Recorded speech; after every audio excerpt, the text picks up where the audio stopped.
Jeg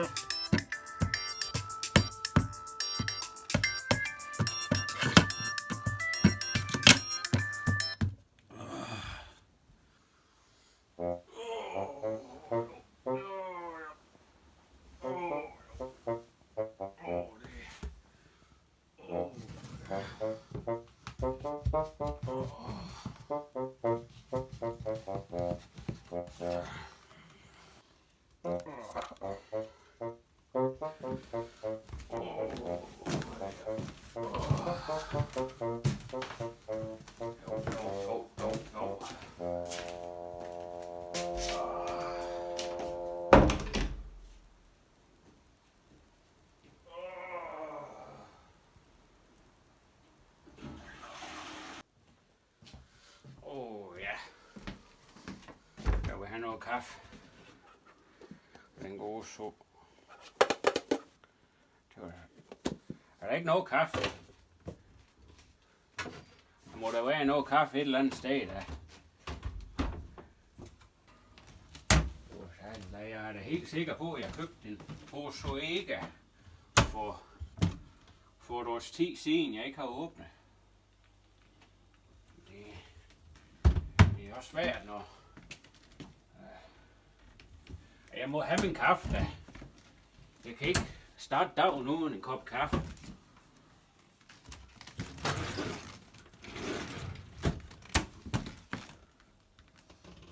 Nej, det tyder ikke godt for dagen, at jeg ikke får min kaffe. Det er utroligt med den kaffe. At man køber en dyr kaffe fra Zoega, og så forsvinder den af sig selv. Men nu er jeg jo taget langt væk fra Jak og alle hans ulykker. Helt over på Bornholm. Jeg har købt et nyt sommerhus her. Ja. Det er et ringen da. Det er en del en, ja. Det var også dyrt. Prøv at se, om jeg ikke kan få lavet en lidt forsikringssvindel nu her. Men det bliver uden Jak. Det går altid galt. Det går altid galt med Jak Kuchayo. Du klarer den uden ham.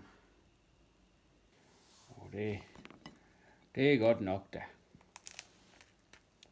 Det er godt nok.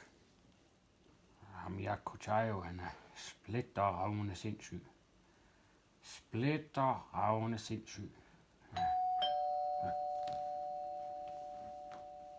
Hvad sagen er det? Ved du hvad, jeg skal have noget ro.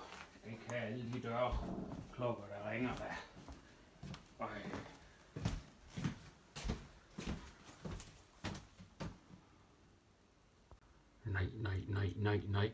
Hvad er den gyldne fiskestang er nu det der? Nej.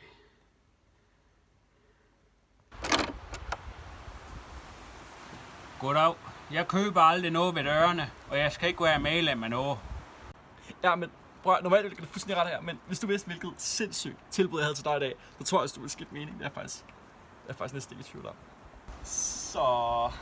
Hvad siger du til det? Jeg køber aldrig noget ved dørene. Hvad... Det er et princip, jeg har. Okay. Det er også noget, jeg gør, men altså... Jeg sælger faktisk noget ret særligt, og jeg tror... Når jeg ser dig, så tænker jeg... Kaffe? Ved du hvad? Jeg køber ikke noget ved dørene, kaffe, og det har ikke ændret sig nu. Du skal se at forsvinde herfra. Det her, det er privat ejendom. Der har du ikke lov til at være der. Det er fint nok sådan noget, men hvis du ved, hvilke eksotiske varer fra diverse lande, fra kolumbianske kaffebønner til negroide, tebreve. Ved du hvad? Hvis du ikke forsvinder herfra, så ringer jeg til politiet. Okay. Jeg har 2.000 kvadratmeter her, og det tilhører mig. Du kan ikke komme her og være på min ejendom, når jeg ikke vil have det. Zoega kaffe. Drikker du det? Zoega kaffe. Hvad hvis jeg fortalte dig, der fandtes en kaffebønne, som smager 1000 lysår bedre end Zoega kaffe? Nej. Ved du hvad? Alle de der løgne og alle det, som I sælger, ikke kan finde ud af at sige, ved du hvad? Så dum er jeg ikke. Jeg har været helt jorden rundt. Jeg har set ting, som dig aldrig kommer til at se. Og ved du hvad jeg har set? Jeg har set strømme af guld. Ved du hvad? Guld? Ja, du ved, sådan vand, kilder og sådan noget. vandfald, der er lavet af guld. Og her fandt jeg... Vandfald, der er lavet af guld. Vandfald. Og det er ikke nok med det. Det er sådan noget med, at de har kaffebønner og tebrev og alt muligt pjat, som er lavet af guld. Sådan et fint lille lag, som man kan sælge på eBay og Amazon og alle mulige andre sider, som er interesseret. Og man kan drikke på det. Det smager fantastisk. Hvad var det, du sagde? Guld? Kaffebønner? Ja. Det er Den er god nok, du. Den er god nok. Det kan da ikke eksistere, sådan noget, da. Altså, jeg har det på mig lige nu. Hvis du vil have en lille... Du har det på dig. Guldkaffe. Hvis du bare lige kunne lukke mig ind, så kan vi finde ud af noget. Min priser er lave, det lover jeg. Du må vel hellere komme indenfor. Ja, det er jeg sgu glad for. Jeg vil sige, at du har gjort en rigtig fornuftig valg. Jo. Og det er de færreste. Nu må vi lige se. Som har det gjort det. Nu må vi lige se. Men jeg ved ikke, om du lige kan vente i 2 minutter. Du synes måske, det er lidt skørt, men jeg har sådan nogle lykkebukser, som plejer at bringe god held i forhandlinger, du ved. Så. Jeg mester tage den tid, altså. Jeg har hele dagen. Ja. Jeg skynder mig lige en gang. Nu bliver du bare lige, og du lader det der være i hænderne, du skal have. Ja.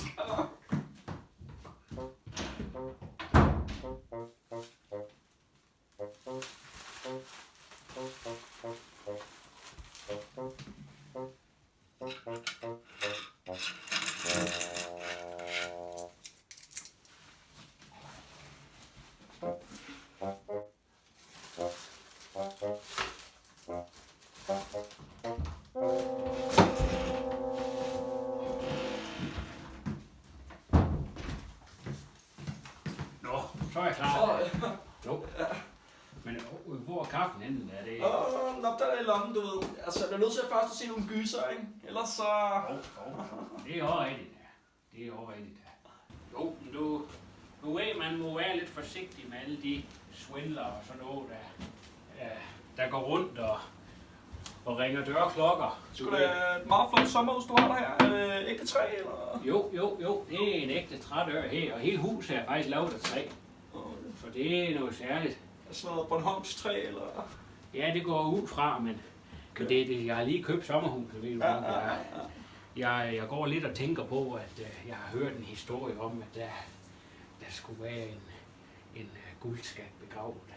Det er på 2.000 kvadratmeter, så det er jo ikke sikkert, at jeg lige kan finde den med det samme, men nu må vi se da. Men det er en hemmelighed. Det er sgu da meget spændende, men det er ikke en guldskat. Jo, men nu må vi lige holde os til det, du er her for. Der er jo noget med noget guldkaffe her. Ja, altså så lige til sammenhæng, ikke? Guldskat, guldkaffe. Jo, men jeg kan godt lide sådan noget, der skinner lidt, du ved. Ja. Guld, ikke? Jo. Ja, prøv at det er lige dig, det kan jeg godt mærke. Og du kan jo få det for en rigtig billig pris. Altså, der er ikke noget der. Nej, hvor meget snakker vi om? Altså, vi snakker sådan, du ved. Altså, jeg tænker bare, du ved, hvis du lige giver mig dit kreditkort, så tænker vi lige kan sidde ned. Jo. Og så gør jeg lige nogle ting, sådan noget med high-tech og sådan noget for de unge og sådan noget. Det behøver du slet ikke være med på, fordi det er sådan noget ungdomsstød. Du ved, vi kan det der med computer og sådan noget. Bare Jo. Indtaste. Jo. Ja, hvis bare prisen den er god, så... Det er rigtig god, mand. Så må vi jo se på, guldkaffe. Men vi kan da lige gå ud og sætte os her. Du kan se, der er fyldt med træ og ting og sager. Det gør det svært for mig at finde den guldskat der, men altså, nu har jeg købt hus, så er det bare med at komme i gang med at få gravet nogle huller. Sindssygt, mand. Jo, men lad os da lige sætte os ned og snakke om de der. Hey, skal du have en kop kaffe? Guldkaffe? Altså, det er gas, mand. Du skal jo først købe det. Jo, jeg vil gerne give dig en kop, men jeg har ikke noget kaffe, det er sgu... Sådan noget, hvad hedder det sådan noget? Som superstol eller sådan noget? Det er havestol, ja. Sådan noget designer? Det ved jeg ikke. Det er fuldt med i prisen på huset. Det kan da godt være, at de er nogle penge værd, og det kan man jo ikke vide, vel? Nå, men synes du ikke, vi skal lægge kortene på bordet? Jo, det synes jeg da. Fordi det... at jeg har altså en pose af noget af det mest værdifulde kaffe i hele verden. Og det er altså ikke bare noget, jeg lige giver ud. Men du sagde noget om, der var guld i. Det er der. Der er guld i. Der er guld i, ja. Hvor meget, det er den fineste slags. Hvor meget guld drejer det sig om snakker sådan 24 karat er det fineste. 24 karat? Ja. Det er jo det fineste, man kan få. Det er sgu ikke så lidt, du. Nej. Det er jo heller ikke for ingenting, de kalder det for verdens bedste kaffe, jo. Nej. Altså, det er jo så sjældent, fordi at hvad hedder det? Men er der folk, der drikker den kaffe med guld i? Ja, altså man kan både drikke det, og man kan... Tænker man måske kan udvinde guld fra kaffe? Altså, det du skal tænke på, det er, at kaffe bliver jo malet, når man laver det. Men må jeg ikke lige se den pose med det guldkaffe? Det er jo... Det er sådan her, og skal lige passe lidt på, ikke? Fordi hvis dine fedtefinger kommer på, så bliver det sådan lidt... Ja. Man er jo interesseret i at købe det. Jo. Ja, selvfølgelig, mand. Men det du skal tænke på, det er jo, at kaffe bliver malet, ikke? Det ved du godt. Jeg ved ikke, hvor meget du ved det sådan noget. Men det der sker, det er, at guldet bliver også malet. Så når man maler kaffen brun, så maler man faktisk også guldet. Så guldfarven forsvinder, og så bliver den brun. Ja, for den er ikke rigtig lige så guldfarvet, som jeg måske lige har forestillet mig. Altså. Men du siger, at det bliver malet med kaffe, så ja, det bliver sådan malet, sådan, den farve, sådan, det sker op i træerne helt naturligt. Så kommer der maling på. Så guld, siger du det? Det kan du godt lide, hva'? Jamen, jeg har aldrig hørt om noget lignende da. Jo. Det er sgu godt nok. Guld, det vokser ind i kaffen og træ. Det er godt, dog. Jamen, altså, det er jo helt fantastisk. Den er god. Det er jo helt fantastisk. Du ved, vi kunne sidde og tale om det her i timevis og sådan noget. Men det er sådan en travl mand som dig, vil ikke tid det, nej. Præcis, altså du kan jo læse mine tanker. Altså, men så må jeg lige høre, hvor mange penge jeg skal af med for sådan noget guldkaffe. Det må da ikke være helt billigt, da. Altså, jeg har det sådan, du virker som en rigtig flink mand og en god kunde. Jo. Så jeg kunne faktisk godt tænke mig at stå 5.000 kroner prisen. Men kun fordi det er dig. 5.000 kroner. Hvad siger du til det? Men så det vil sige 5.000 billigere, men hvad billigere er det så for en pris? Prøv at, hvis du nu bare stikker mig dit kreditkort, ikke? Så finder vi ud af det. Det finder vi ud af, ja. Og det er ikke så dyrt, det lover jeg. Ved du hvad? Jeg vil gerne lige kende prisen. Okay. Og prøv at, du får den for 2K. 2.000 kroner. 2.000 kroner. Normalt 7.000. Jeg slår faktisk rigtig meget af. Så det er nok sådan 110% eller sådan noget af prisen, jeg slår af. Jo. Og det er altså ret særligt. Det er ikke noget, når man gør. Men tror du, man måske kan, hvis man er lidt fræk, tror du, man kan sælge den for, jeg ved ikke, sådan noget 100.000? Jeg tror, altså hvis du er på de rette websites, så websites, det er sådan noget online, sådan noget high-tech, men så kan du nok godt presse den op på sådan et par millioner eller sådan noget. Et par millioner? Ja, det er jo rigtig guld, jo. Altså det er sådan noget hvidguld, og der er også nogen, der mener, der er sådan noget diamant i. Hvidguld? Diamantkrømmel. Diamant? Ja, den er god nok. Det er jo. Ja, jeg skal bare lige stikke mig kreditkortet. Jo, selvfølgelig. Det er hvidguld og diamanter. Ja, det er sgu ikke så dårligt. Det er altså helt fantastisk. Nu laver jeg lige noget high-tech noget her. Men så må jeg lige spørge, hvorfor sælger du det ikke for et par millioner så? Jamen altså.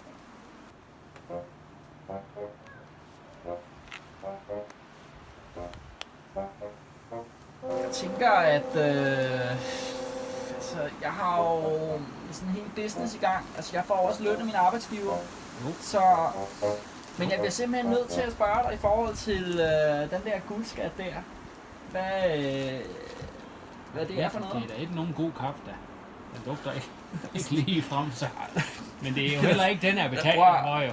Altså, det er jo fordi, det er jo noget helt særligt, ikke? Altså, du kan jo ikke forvente, at det lugter af sådan noget Zoeka-kaffe, nej, men det er jo når vi er oppe i den her klasse. Det er heller ikke kaffen, jeg betaler for, det er jo indhold. Ja. Det er jo dine smagsløg, der bare ikke er gode nok, så. Altså, det er jo godt være, det kan da godt være, at du ikke er, altså det ikke er sådan en som dig, der skal have sådan en vej her. Jeg er med på at betale den pris, da det er helt 100% sikkert af det. Det er godt. Men så synes jeg faktisk også, det er rigtig fint, fordi jeg har faktisk også nogle møder, som jeg skal nå til, og sådan noget, og nogle flere forhandlinger. Når du så jeg synes, vi cutter den der, og så siger vi tusind tak for i dag. Jo. Og så kan det være, vi høres ved. Jo. Du må da gerne lige meddele, hvis du får noget mere af den her kaffe. Ja, det skal jeg nok do. Det er et ringen da. Det er et ringen da. Nå, jo.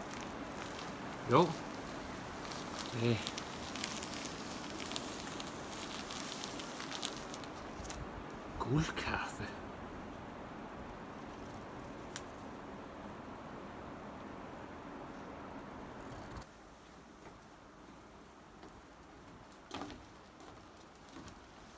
Han var da ellers en spøjs fætter, den mand, sådan og komme og sælge mig guldkaffe. Med diamant og vigul i. Ja, det var et ringen da. Nej.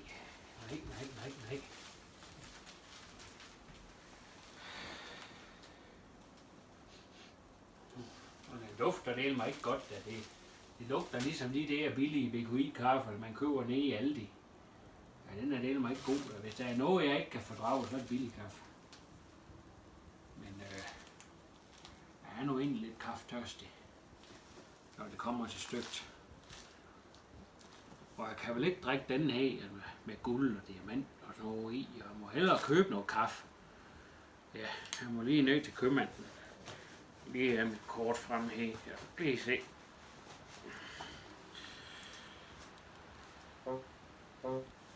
Hvad så? Hvor fanden? Mit kreditkort. Nej. Det er ham. Det er ham manden der. Det er ham, der solgte mig kaffen. Han gav mig ikke mit kort tilbage. Vær sikker på det. Nej. Nej. Hvad?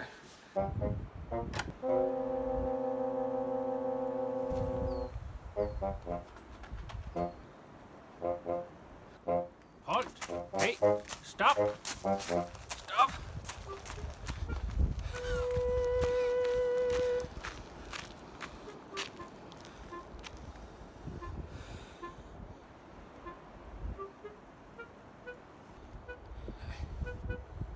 Jeg bliver nødt til at ringe til Jak Kuchayo.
Det er også blevet varmt. Meget sommerligt. Og hellere løse op en smule her. Hans nye sommerhus. Meget bekvemt.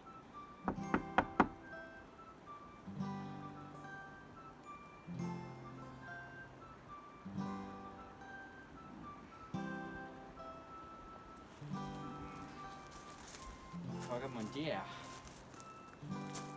La la.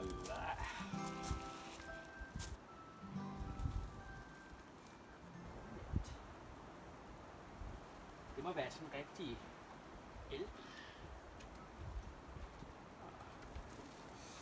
Goddag, Jack. Goddag, Hans. Jeg står lige og bliver på dit vidunder her, at miljø, hvad kalder man det? Miljøvenligt. Jo. Sådan rigtig O2-neutral. Jo, det er min nye elbil, ja. Så sparer man jo lidt på skatkronerne. Ja, man kan jo sige, at man er jo rigtig god mod miljøet. Personligt foretrækker jeg jo cykel. Det er jo det mest O2-venlige, som er. Jo. Så sikrer du sig, at alle de her mærkelige atomer og neuroner, de ikke farer op i til værs og forurener. Men det er jo det, jeg siger, når man så betaler. Jeg tror, det koster 200 om året at have sådan en her sammenlignet med en af de store forurenende vogne, man kan køre i, som de jo har sat skatten op på. Ja. Men godt at sige dig, Hans. Det er jo ikke så tit, jeg ser der ligger så... Nej, det er det. Jeg er beæret, Heldigvis eller ikke. hvad skal man sige? Selvfølgelig er jeg ikke beæret. Selvfølgelig så forventer jeg jo, at mine kunder kalder tilbage. Det er jo ligesom en del af det at være Jack Kutcherov. Jo. Men vi må også hellere komme videre, og jeg har et kæmpe problem, ja. Om jeg skal have noget hjælp med, og det den her gang, der er det alvor, Jak. Jamen, du ved også det godt, alvor. Der er jo ikke noget, der er for alvorligt til mig. Nej, det håber jeg ikke da. Så hvad er problemet? Der er en mand, der har stjålet mit kreditkort, Jak. Er det noget, vi skal ind lige og drikke en kop kaffe over, eller sådan noget? Det er jeg bange for, ja. Du må hellere komme med, Jak. Ja. Hvor du er, Jak. Det er ikke godt, da det... Jeg ved ikke, hvad jeg skal gøre. Han kan jo bruge alle mine penge, jo. Ja, er det selv, der ligger der, eller? Jo, det er den kaffe, jeg fik købt af ham. Den skulle efter sigende have guld og diamant og hvidguld, var det vist. Hvidguld? Jo. Men altså, ja. Den ser da ellers meget sådan fin ud, gør den ikke? Plejer det ikke at være sådan nogle meget små bønner, er det ikke? Plejer det ikke at være større og sådan nogle kaffebønner? Ved du hvad, Jak? Hvis du spørger mig, så ligner det bare helt almindelig kaffe. Men altså, ved du hvad? Jeg har et andet, og vi skal vel have en kop kaffe. Så jeg tænker, at vi kan tage en lille kop af det her, og så må vi se, om der er noget særligt ved det. Hvis ikke du tror, der er andet for, jamen, jeg vil da ikke have noget imod at smage så luksuriøs en kaffe. Det er jo kun noget for sådan en som mig, ikke? Jo, men det bliver en lille kop. Det bliver en lille kop. Ja. Fordi jeg ved ikke, om han snyder mig, eller om der sker andet, men under alle omstændigheder, så... Det er nogle meget små kaffebønner, synes du ikke? Jamen, det er fordi, det er malet, Jak. Men det forstår du vel ikke noget om. Det er det samme med dig. Man maler det ikke kaffe. Det er det samme med dig hver gang. Det er noget plat, det her stod morsomt. Det er det samme. Man maler jo ikke kaffe. Tror du, man maler kaffe, eller man maler sådan en mur eller sådan noget? Jeg kan ikke klare det her nu.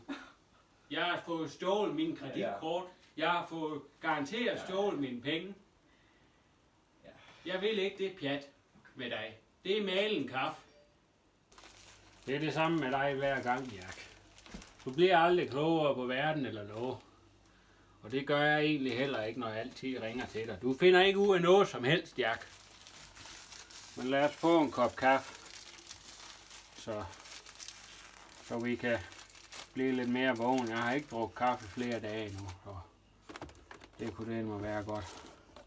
Men en lille kop her. Ja, den her dyre guldkaffe her, men vi må jo spare på det, Jak. Fordi det er jo penge værd.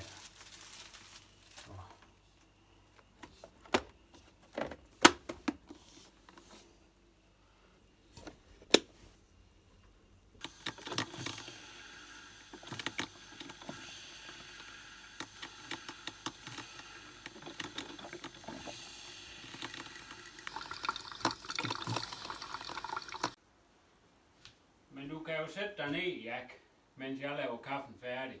Der er jo ingen grund til at stå der som en anden idiot. Nej, det skal ikke. Altså. Du ved jo, hvordan det er. Altså. Jeg er jo en stærk mand. Jeg kan jo godt klare at stå op i ny og næ. Javel. Men nu er der i hvert fald kaffe. Den er vist bryggen færdig. Så må vi se, hvad det er for noget juks.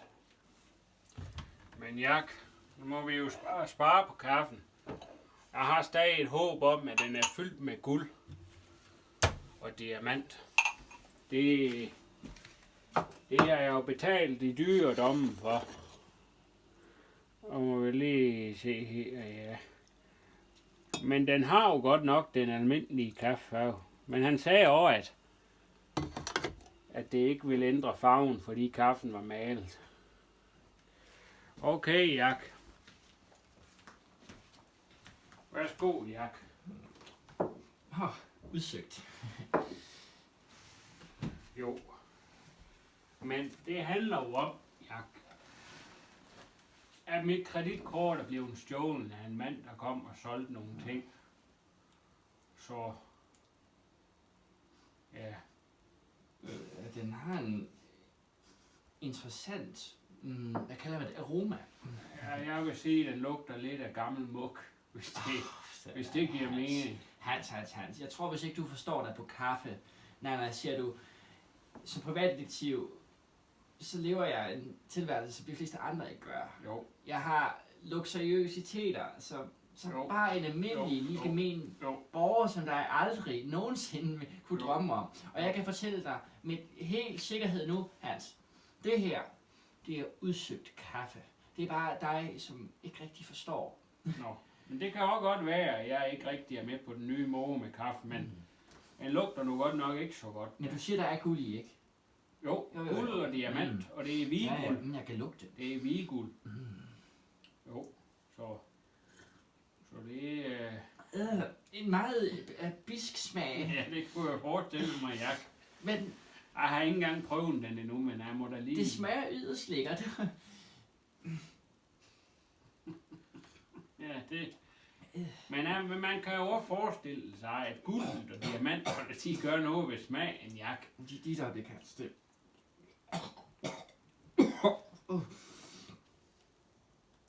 Og man må jo smage på varerne, da.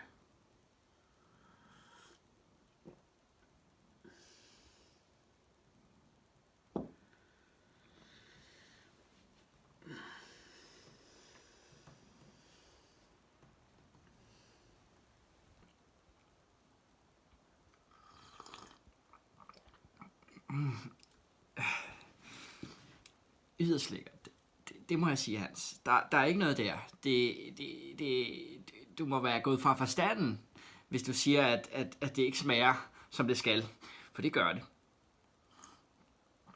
Men jeg må indrømme, den har lidt en, hvad skal man kalde det, mudret smag. Det er sådan et gastronomisk udtryk, som jeg er sikker på, at du ikke kender til, men som i mine cirkler, vi kender til.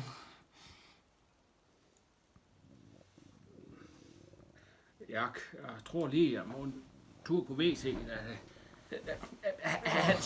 Hvad sker der? Jeg ved ikke, hvad du snakker om. Du overdriver fuldstændig.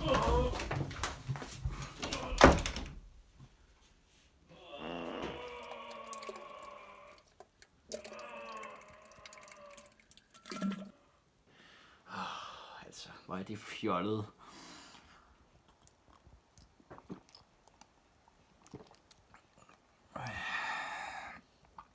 Ja, udsøgt smager den jo. Men der er et eller andet ved den mudrede smag.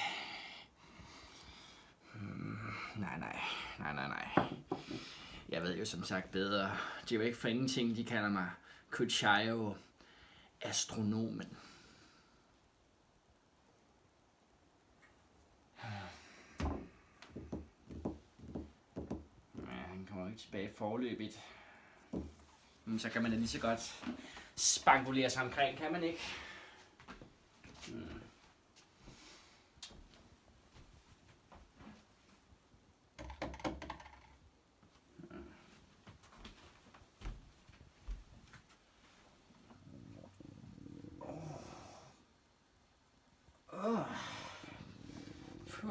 det må være den. Det må være min morgenmad, som er på vej op igen.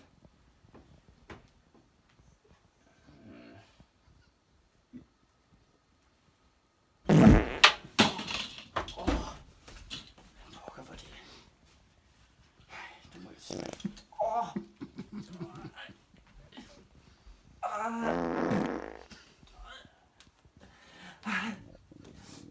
Nej, ikke nu.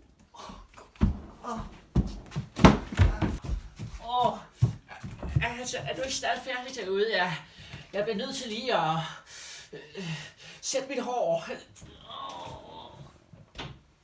Åbn op! Hans, for guds skyld, åbn op. Det går ikke. Det går ikke. Jeg bliver nødt til at finde en busk. Et eller andet.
Finde på noget så modbydeligt. Jack Kujo.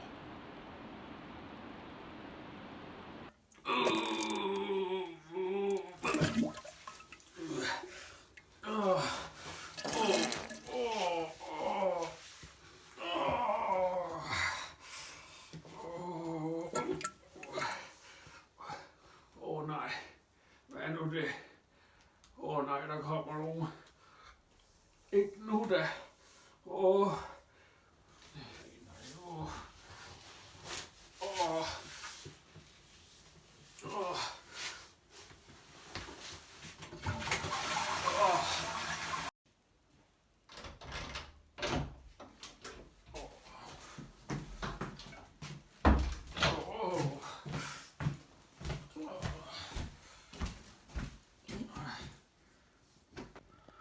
Nej. Hvem er nu det da?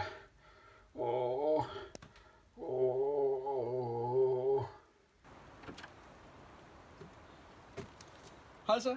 Jeg køber ikke noget ved døren. Nej. Men bare rolig. Jeg er ikke en almindelig sælger. Jeg er faktisk medicinmand. Omvandrende her på øen. Jeg tilbyder alle slags bekvemmeligheder til det sure hoved, til den dårlige ankel, eller den dårlige mave. Altså, det er jo lige... mave? Ja, dårlig mave. Har du dårlig mave? Så har jeg alt lige fra prutmedicin til, du ved, den der, man får ned i munden, og så raller man lidt, og så har man det godt dagen efter. Ja, det kan jeg godt se. Det er faktisk ikke så godt, det der. Jeg har den helt perfekte pille til dig, så hvis du bare lige holder ved her i gang, skal du se løjer. Jo. Skal du se løjer her? Sådan en lille bandit her, ikke? Den er en lille vidunder. Og jeg lover dig inden for en time, ikke? Så er din mave god igen. Ja? Jeg kommer ind for dig. Skide godt. Men hvad er der så galt med mausen, Fester? Den er ikke så god, hva'? Nej, den er ikke god. Jamen bare rolig. Den her, ikke? Den sparker numse som 3 stærke hængsler, ikke? Må jeg lige høre, jeg synes godt nok, at jeg har set dig før. Og det. Nej, jeg har også et kendt ansigt her omkring. Sådan er det at være området medicinmand. Det er jo mig, der bringer glæden til alle befolkninger, ikke? Jo. Og sikrer, at I er sunde og raske og sådan noget. Ja. Du kan jo sætte dig ned. Nej, det er sgu okay. Det skal du sgu ikke tænke på. Jeg synes egentlig bare, at vi skal se at få den her pille i dig, og så er alt i orden. Jo, hvor meget koster den? Og den her, den får du gratis. Altså, det er mig, der er gammel. Skide godt. Du skal bare drikke det med... Altså, man kan godt drikke med vand, men selv foretrækker en lille gin. Sådan en lille... så får man også lige lidt skæld med. Og man har maveproblemer, så er det gerne en pilsner, der... Ja. Så rammer den også lidt hårdere. Det plejer jeg selv også at gøre. Altså, det plejer at fungere godt. Men sæt dig ned. Lad mig hjælpe dig her, fordi den kan godt ramme lidt hårdt. Og så... Og så er det jo ikke så godt. Altså, det er jo vigtigt, at du spiller dig hjemme her. Ikke? Så det er bare ned med den, og så går alt med det. Ja.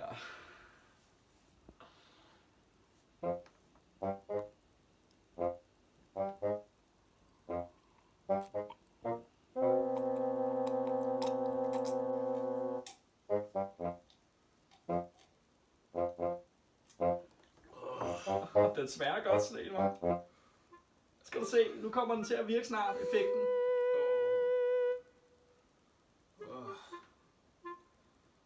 Hvad så, mester? Har du det hårdt?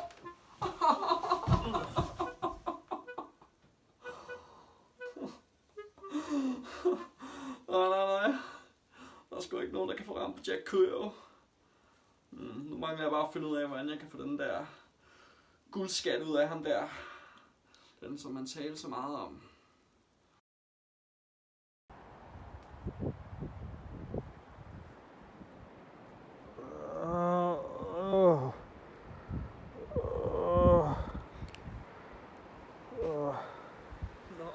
Nå. Er du begyndt at vågne op, hva', mester? Hvor er jeg henne? Jamen, det er godt. Det er skide godt, fordi jeg har noget planlagt for dig. Okay?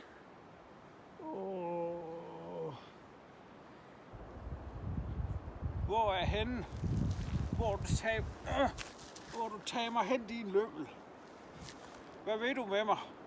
Godt, du kan tage dig sammen nu. Fortæl mig, hvor den der guldskat er. Guldskat? Ja, kan du huske den der guldskat, du fortalte mig om? Jeg ved ikke, hvad du taler om. Det tror jeg vist nok, du gør. Jeg ved ikke. godt, der er en guldskat her på dine 10.000 kvadratmeter, eller hvad Der er ikke nogen guldskat her. Nu synes jeg ikke, du skal spille smart bedstefar. Jeg ved godt, der er en guldskat her. Og hvis du ikke fortæller mig, hvor den guldskat er, ikke? Så kommer det til at have konsekvenser. Lad mig sige det sådan. Ved du hvad? Jeg aner ikke, hvad du snakker om med nogen guldskat. Der er ikke nogen guldskat her. Nå. Hvis det skal være på den måde, mester, så er det godt, jeg har sådan en her. Kender du det her? Fordi det fandt jeg tilfældigvis, da jeg var på en ejendom. Men det er sjovt, fordi jeg har været inde og tjekke på konsolen og der er ret mange penge. Og jeg har det jo sådan, at med sådan noget high-tech mobiltelefon, så kan man jo begynde at bestille ting. Der er også noget som eBay. Ups, så kom jeg lige til at købe for 300 kroner. Beatles-plader. Skal jeg købe lidt mere, hva'? Hvad? Skal jeg brænde flere af dine penge af, mester? Hovsa, så fik jeg vist lige købt samtlige vintage Spider-Man tegneserieblade for 3.300. Vent. Altså, jeg kan blive ved hele dagen. Vent. Så hvad var det med den der guldskat der, var? Vil du ikke nok holde op med at købe alle de ting der? Jeg ved ikke, hvor den guldskat er.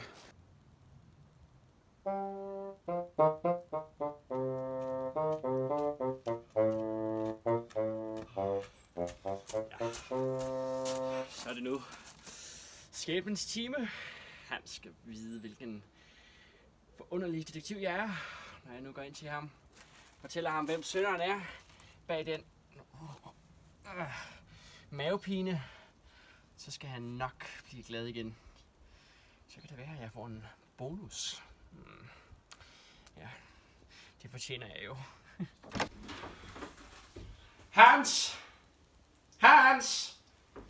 Du tror det simpelthen ikke, men jeg var lige en tur på stranden, og så fik jeg den her genistreg, kalder det vist.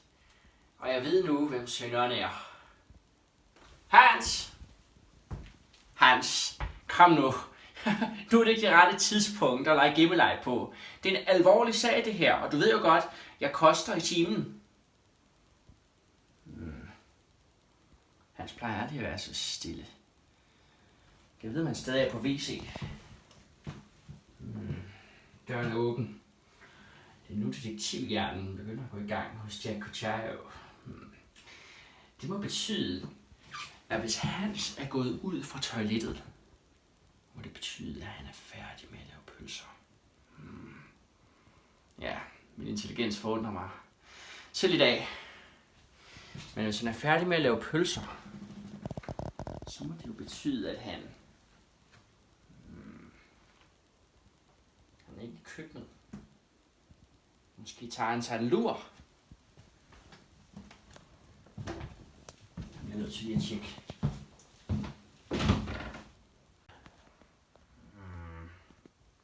Han er heller ikke ved at tage en middagslur. Han er heller ikke på toilettet eller i køkkenet. Meget underligt. Hvad pokker de? Sweatpants. Hans er nu ikke ligefrem den type, der slår mig tog ud på en løbetur. Eller, han sveder jo ret meget, og det hedder jo sweatpants.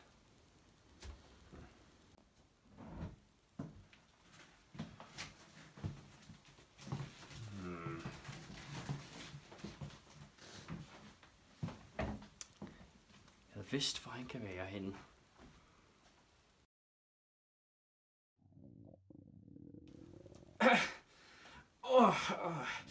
Den giver nogle knap så gode minder. Nødt til at holde fokus. Ja. Indjørninger. Duftende væsker. Nej, jeg kan ikke holde det. Toilettet. Toilettet. Nej, jeg kan ikke mere.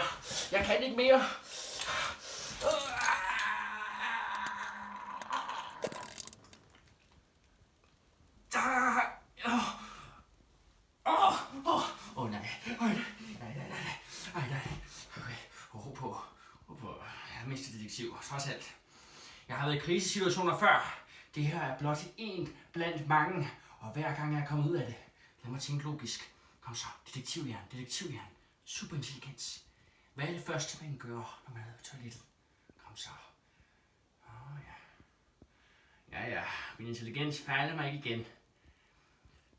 Toiletpapir. Hvis du holder op med alt det køberi for mine hårdt opsparede penge, så kan du få skødet til huset. Så er grunden din, Kujo. Men så skal du også holde op med at bruge mine penge. Den ligger i køkkenskuffen inde i huset. Du kan gå over og hente den, hvis du vil. Hvis du lover, at du holder op, Kujo. Du bliver siddende der, okay? Nu går jeg tilbage, ikke? Og så tjekker jeg, om den der skød er der. Og hvis den ikke er der, ikke? Jamen, så mangler det altså. Så skal jeg godt love dig for, at jeg kommer til at købe nogle dyre ting. Så lad bare være der, du. Hov, Kujo. Hvad med mig da? Du kan da ikke bare efterlade mig her. Nu har jeg lige givet en, der skød til huset, så skal du da også lade mig gå fri. Kujo.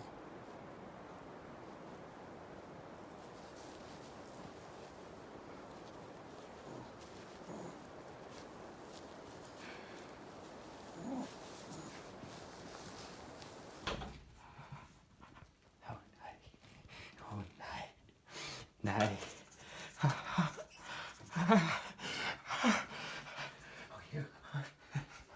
Okay, der må være noget andet. Et håndklæde. Det er måske lige ekstremt nok. Hvad med køkkenrulle? Ja, køkkenrulle. Det må være det næstbedste.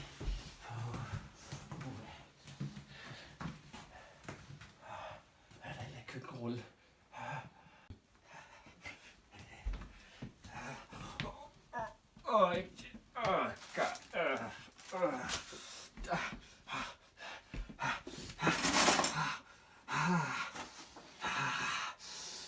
ser godt nok vigtigt ud, det dokument, men...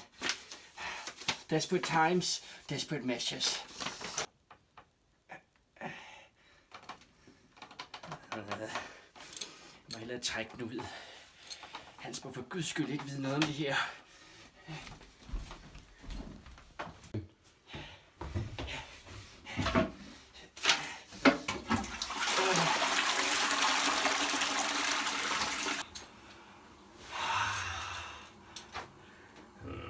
Jeg må nok også hellere gøre noget ved den klat på gulvet.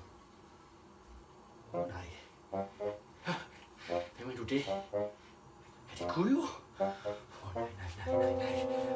Nej.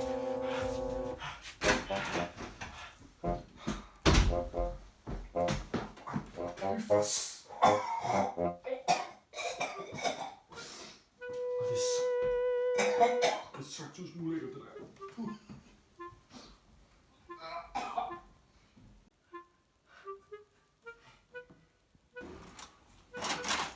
Hvad er skøden hen, mand? Jeg satte mig her. Så var det irriterende, mand. Det skal da ikke være rigtigt, det her. Jeg sværger, den var her, mand. Jeg fandt også på noget lort, mand.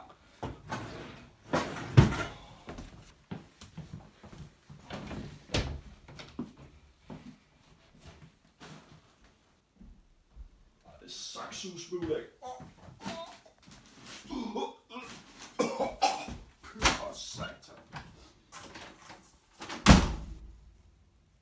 Nej, den Laban. Jeg kan ikke lade ham stikke væk. Ikke endnu en gang. Jeg må få fat på ham, men... Hans kommer vel ikke til at savne den her. Han har jo så mange af de her. Det bliver den her. Jeg skal bare lige... Sådan der.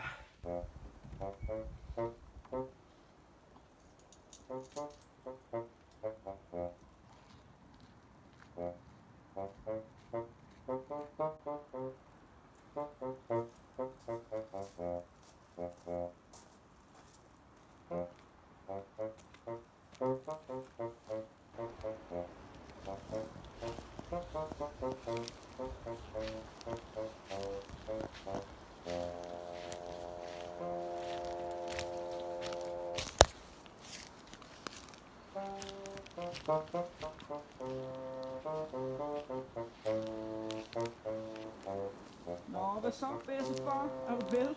Hvad siger du? Fandt du den seddel der? Ja, ved du hvad? Angående den, ikke? Jo. Du tror nok, du er skide sjov, hva'? Der var sgu da ikke noget fucking skøde, mand. Hvad mener du? Der var ikke et skid, mand. Jeg Du har har lagt stået og det, lovet mig lige op i jeg fjellet. har lagt det skø i skuffen. Ved du hvad? Jeg kan godt sige dig, der er ikke nogen, der slipper fra at lave skæg med Jack Kujo på den måde. Nej. der. Jamen, er Skal jeg vi lige ind på sikker? Amazon her? Er jeg sikker? Bestil noget Amazon Prime, Er måske? jeg sikker? Nej, ikke Amazon Prime. Ja. Nej. Noget Nej. YouTube Plus, måske? Jeg er sikker på, at den skø, det lå i skuffen derinde da. Det er jeg helt sikker på, da.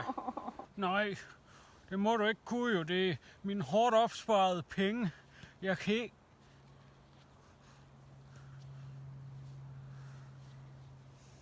Det kunne være, at man også lige skulle bestille nogle IKEA-møbler.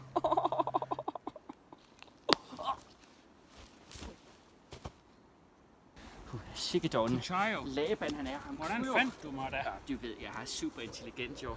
Det er jo ikke for ingenting, at jeg bestod detektivskolen med Ved du hvad, Kuchayo? 0-0. Det er din skyld det hele. Det er din skyld det hele. Få mig så fri for det her, så jeg kan få mit kreditkort tilbage. Jamen, jeg ved det godt. Men hvordan pokker kunne det dog være, at Kujo kunne finde på at gøre de forfærdelige ting mod dig? Det går helt ud over mit pure sind. Kuchayo. Det må vi tage over noget at drikke. Og det bliver i hvert fald ikke den gormen guldkaffe der. Det er helt sikkert. Ej, det er sgu god nok, altså. Ja, det bliver en del ikke da. Nej. Men nu må jeg hellere se, hvor mange penge han har fået brugt på mit kort, ham Kujo. Jeg må jo passe på pengene jo. Det må du hellere. Det var godt. En bandit. Jeg skal ikke tage min kreditkort da. Hans, jeg er glad for, at du endnu en gang kan anerkende mit mestertalent. Jo, du er ved at blive hverdag, jeg redder dig, er det ikke? Fra den ene og den anden ulykke. Nej, det ved jeg. Man skulle næsten ikke tro, du selv har noget hjernekapacitet derinde. Nej. Men prøv at høre, det er en fornøjelse at redde dit liv hver gang. Igen og igen. Det skal du bare vide, Hans. Der er jo sådan nogle kloge typer som mig, som kan holde øje med sådan nogen som dig, at I ikke laver ulykker. Så, hvad siger du, Hans? Er det godt, eller er det bare godt? Jo, det er dejligt, der er vi. Ja. At få en ram på ham. Kujo. Jamen, det er det. Det er det. Jo. Det kan være, at du lige skal vente med måske at gå ind i huset. Nej, Det er fordi, der er bare lige en lille ting, en overraskelse, som... Jo, men nu skal du ind og fejre det, som der... Ja. Det var da noget af en stank, der lugter af her, da. Den lydelige lampe, du har. Skal vi ikke bare skynde os herind, og så... Han lugter det jo dårligt, da. Det er som om, der er nogen, der har taget en lort. Jeg ved endelig ikke, hvad du snakker om, Hans. Men lort, det må være Kujo eller sådan noget. Fik jeg sagt, Kujo har været herinde? Har Kujo været her? Ja, Kujo har været herinde, ja. Han lavede nogle værre ting og sådan noget med... Ja, der lugter det helt dårligt, Ja, men han har en rigtig dårlig kropshygiejne, den mand, altså. Altså, han bruger jo åbenlyst ikke noget Hugo Box Deluxe, eller lignende. Nej, vi må hellere komme ind i stuen, Ja, da. det der. Pas lige...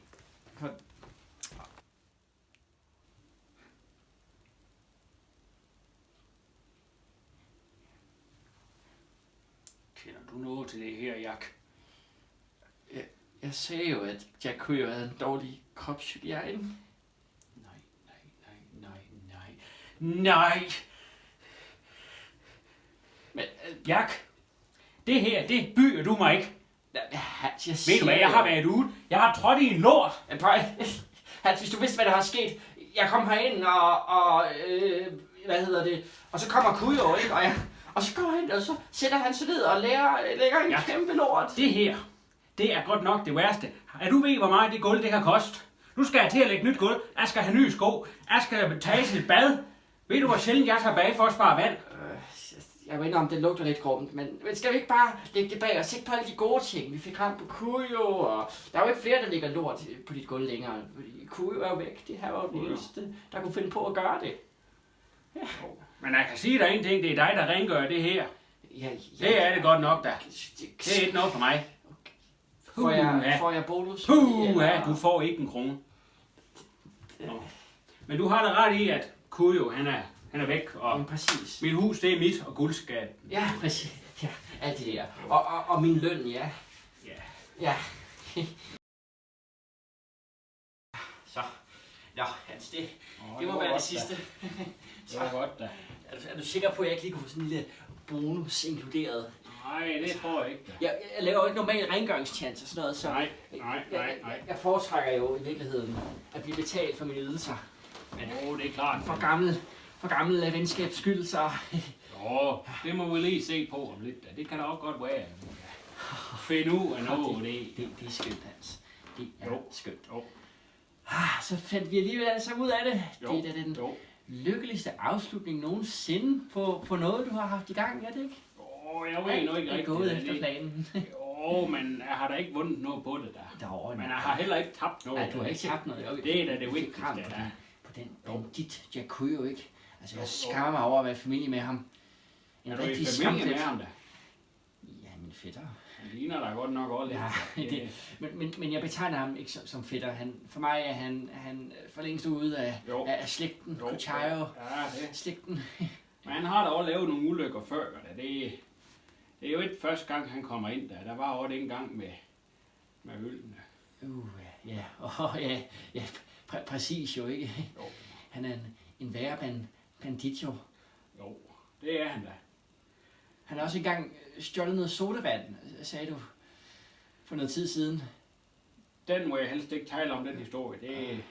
Det var en af mine sommerhus over i Jylland. Det var ikke godt da. Det var noget ren svineri. Hvis nu vi skulle tale sådan penge og sådan, altså jeg er jo en fattig mand, skal du vide, altså jeg tror du er en af de store privatdetektiver. Ja, det er jeg også, men du siger, at jeg er en meget gavmild person. Jeg donerer rigtig, rigtig mange penge til Sluser APS. Jo, men så kan du måske også donere lidt til mig i den her sag. Du ved jo, at Spus og APS, de har en fond, som går til fattige børn, i Nordsjælland. Så det er der, jeg donerer til. Det er jeg glad for. Jo, det er da også godt, der med nogle velgørenhedsting. Jamen, præcis jo. Men jeg synes godt nok, det er fantastisk, at vi fik den skøge til mit hus tilbage. Ja, skøden. Så. Eller havstigt, eller hvad man nu kalder det. Hvis man er lidt international, det er jeg jo selv jo.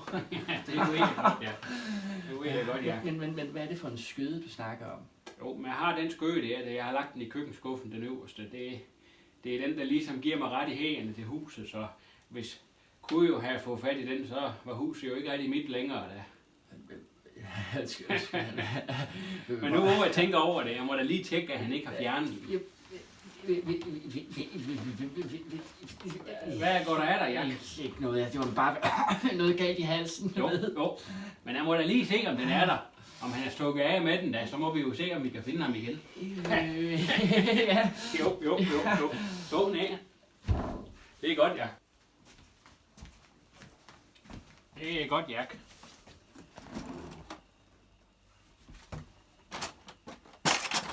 Det var lige godt, det få lagt den et forkert sted. Det er et godt det her. Nej. Det kan simpelthen ikke passe det her. Det var da en katastrofe. Det har kostet 1 million eller 2, det her sommerhus. Nej.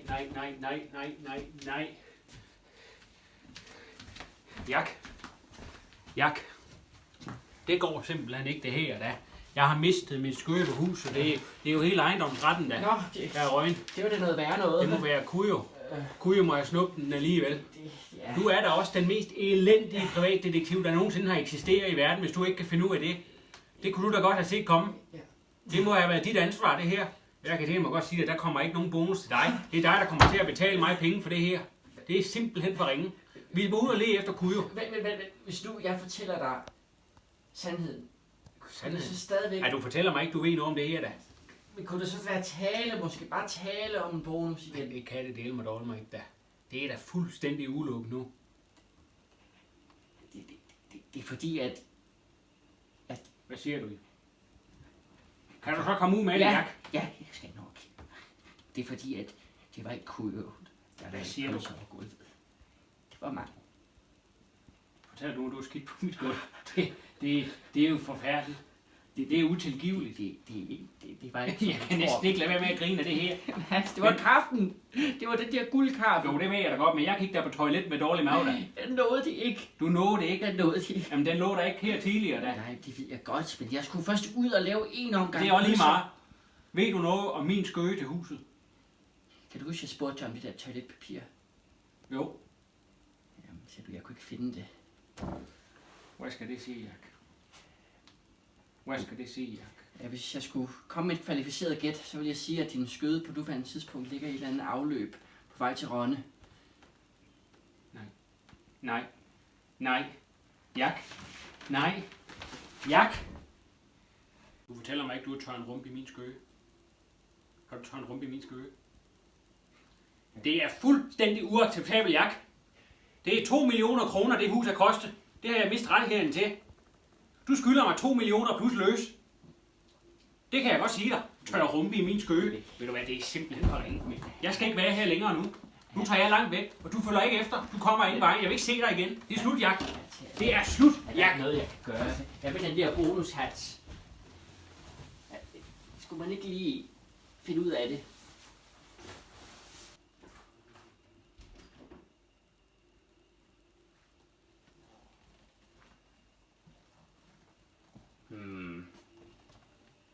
Måske ville det hjælpe han, hvis nu jeg bragte hans guldkaffe tilbage. Det er det mindste, jeg kan gøre nu. Men det må jeg hellere.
Thank you.